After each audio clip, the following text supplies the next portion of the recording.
Урмат Чокошев 5 лет работает кочегаром в Таласском муниципальном предприятии теплоснабжения. Работа хоть и посменная, но все равно тяжелая и пыльная. С утра до вечера кочегары подкидывают уголь в топку и контролируют огонь в печах. Благодаря их труду тепло поступает во все многоэтажные дома города.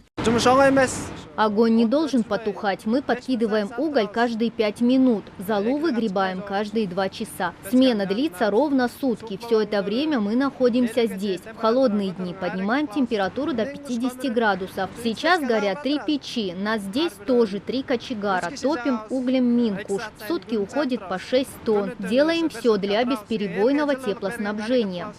Всего в городе имеется 7 котельных. Из них 6 котельных в качестве топлива используют уголь и только 1 мазут. Подготовка к зиме прошла на должном уровне, сообщают в мэрии. Отопительный период в Таласе начался 29 октября.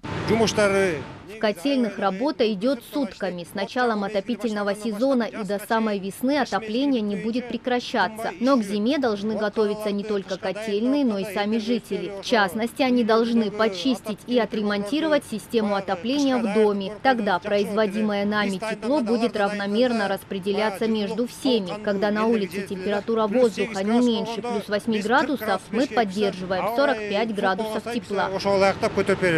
Всего Таласское предприятие теплоснабжения обслуживает 1372 абонента, включая социальные и коммерческие объекты. В МП просят граждан платить за отопление в положенные сроки, ведь это в конечном итоге улучшает качество предоставляемых услуг.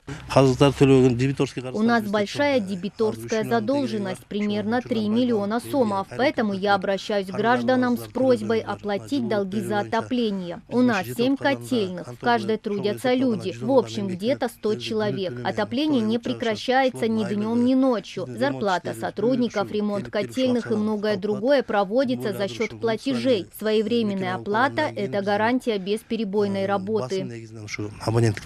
Отметим, что для прохождения зимнего отопительного периода Таласскому муниципальному предприятию необходимо 2114 тонн угля и 1200 тонн мазута. Мадина Низамова, Кайнар Ормонов, Таттыбүбү Кенжеакунова, ЛТР, Таласская область.